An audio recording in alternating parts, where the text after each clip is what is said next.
Subscribe करें हमारे YouTube channel superfast news को और साथ ही प्रेस करें बेल आइकन ताकि आप हमारी लेटेस्ट वीडियो को देख सकें। गुरु रमन जी, ज्योतिष में कोरोना वायरस का क्या जिक्र है? क्या सनातन पद्धति में कोरोना वायरस के बारे में क्या कहा गया है? आप सभी बंधु बांधव और माता बहनों को मेरा प्रणाम। मैं ज्योतिर्विद श्री गुरु रमन आज आपको ज्योतिषीय गणना से ये बताऊंगा कि कोरोना वायरस किस तरीके हमारे देश में आया और हमारे देश से पहले कहाँ था और किन ग्रह नक्षत्रों के आधार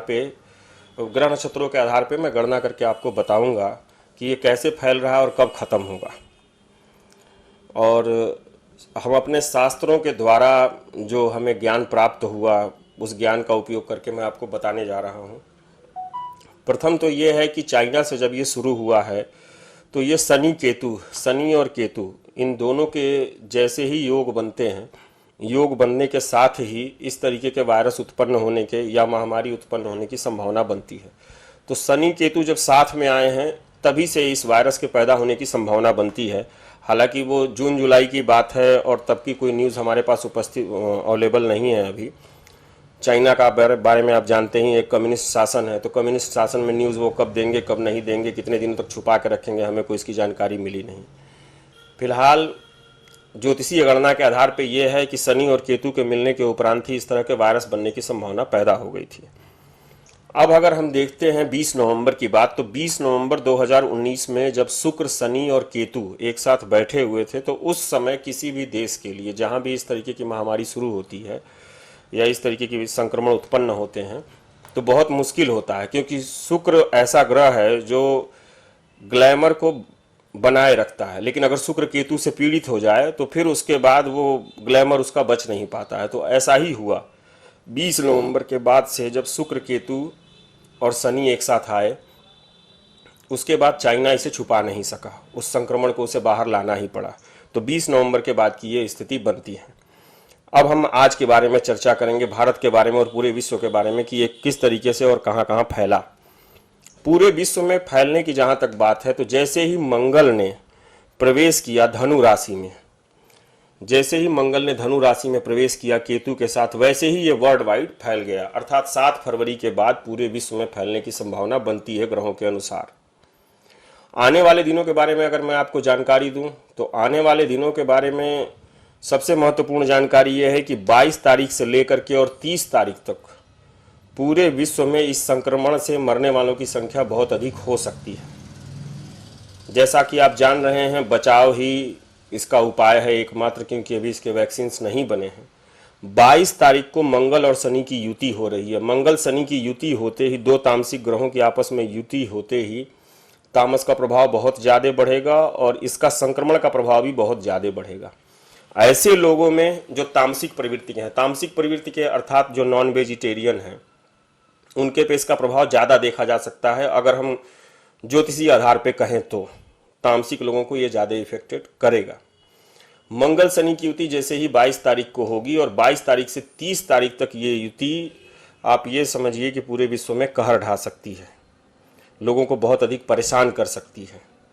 अगर 22 से 30 तारीख तक आप अपना बचाव कर लेंगे तो 30 तारीख को मकर राशि में ही गुरु का प्रवेश हो रहा है। गुरु का प्रवेश मकर में जैसे ही होगा, गुरुदेव अर्थात बृहस्पति देव दोनों ही राशियों में जो गृह युद्ध चल रहा होगा शनि और मंगल में, उनको कहीं ना कहीं उनके कुपित प्रभाव को कम करेंगे। गुरु के प्रवेश करते ही दोनों में जो गृह युद्ध की स्थिति बनी है वो काफ़ी कम हो जाएगी। तो इसका प्रभाव थोड़ा कम देखने को मिलेगा।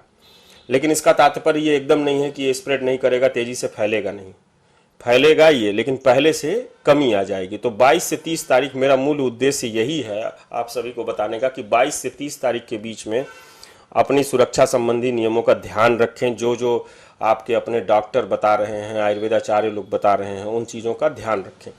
30 तारीख के बाद से 3 महीने तक गुरु अपनी नीच राशि मकर में रहेंगे।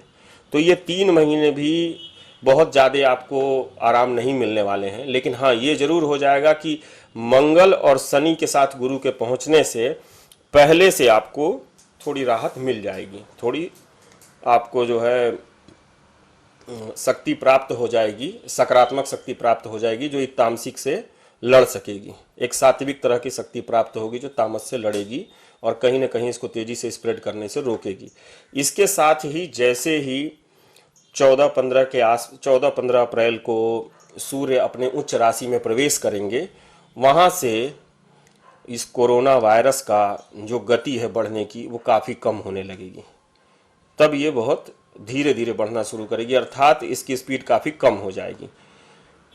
15 अप्रैल से लेकर के 15 मई तक के बीच में यही स्थिति बनी रहेगी और इस बीच में पूरे विश्व से लगभग ये जिस मात्रा में आज है उस मात्रा से 60% इसका स्प्रेड होना, 60% इसका स्प्रेड होना रुक जाएगा। 60% जगहों पे पहले की अपेक्षाकृत जो नकारात्मकता फैली हुई है वो कम हो जाएगी। मंगल और शनि जो साथ में 22 तारीख को आ रहे हैं, ये 4 मई तक साथ रहेंगे।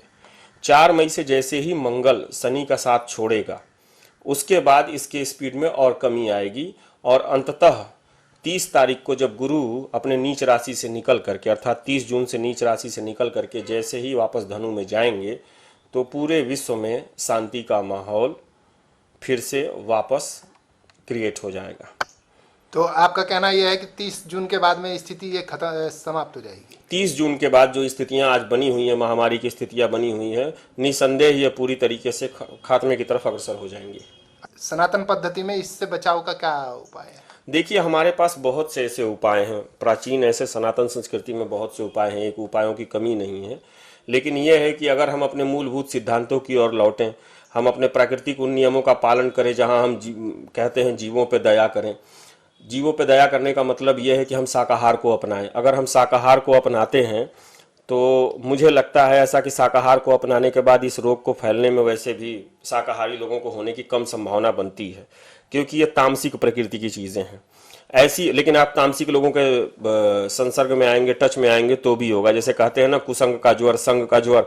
तो अगर आपका साथ अच्छे लोगों का है, अच्छे लोगों का तात्पर्य यह है सात्विक लोगों का है, आप सात्विक सेलेक्ट तो कर नहीं सकते, तो अच्छा है कि सबसे डिस्टेंस बना के रखिए और खुद आहार में सात्विक बने रहिए, ये सबसे अधिक जरूरी है।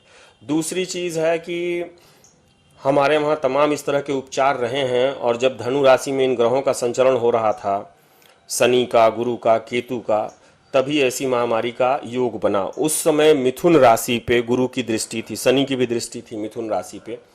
तो मिथुन राशि से संबंधित, अर्थात क से कोरोना होता है जो राशि के अकॉर्डिंग है, उसी से संबंधित कुछ ऐसी दवाइयां हैं, कुछ ऐसे आयुर्वेद में औषधि हैं जिन पे अगर विद्वत जन, मनीषी जन, आयुर्वेदाचार्य, अगर मेरा निवेदन है, मैं कोई इतना बड़ा वो तो नहीं हूँ, लेकिन हाँ आयुर्वेद की थोड़ी बहुत जानकारी रखता हूँ, तो उस से संबंधित बोले उससे संबंधित अगर चीज़ों पे ध्यान दिया जाए तो कुछ उपाय निकल के आ सकते हैं। जैसे कि करक्यूमिन, जो कि हल्दी में पाया जाता है, करक्यूमिन और कुनैन, ये दो ऐसी चीज़ें हैं, अवश्य ही अगर इनके बारे में शोध किया जाए, हमारा आयुष मंत्रालय और आयुर्वेदाचार्यों के द्वारा अगर शोध हो, तो मुझे ऐसा लगता है कि कुछ ना कुछ रास्ता जरूर निकल के आएगा कुनैन और करक्यूमिन से।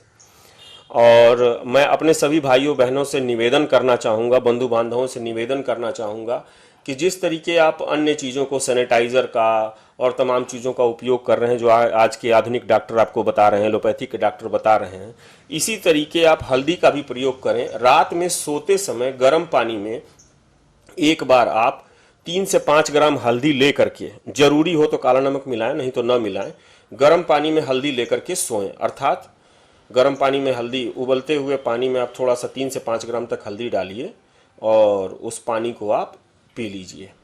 पीने के बाद आधे घंटे के उपरांत आप सोएं, तुरंत मत सोएं। तो मुझे ऐसा लगता है कि कहीं ना कहीं आपके इम्यून सिस्टम बहुत अच्छी तरीके से मजबूत होगा। दूध हल्दी भी ले सकते हैं, लेकिन दूध आजकल देसी गाय का है नहीं, और मैं जिस तरह का व्यक्ति हूँ, जिस सनातनी पद्धति का हूँ, मैं दूध सिर्फ देसी गाय के दूध को ही दूध मानता हूँ। बाकी दूधों में मेरा विश्वास इस तरीके का नहीं है, उनमें जो एंटीऑक्सीडेंट और जो उस तरीके के तत्व हैं। तो देसी गाय का दूध नहीं मिलेगा, उससे अच्छा है कि आप सादा पानी लें और सादे पानी में ही हल्दी को उबाल करके पिएं। और जिस तरीके कहा जा रहा है कि 12 घंटे तक, कुछ लोग कह रहे हैं 14 घंटे तक गले में उस तरह का वायरस रहता है, तो अगर आप करक्यूमिन नामक तत्व हल्दी वाले पानी के माध्यम से आपके गले में पहुंच जाता है, तो मुझे नहीं लगता है कि कोई भी वायरस इस तरह का सर्वाइव कर पाएगा लंबे समय तक आपके शरीर में। धन्यवाद।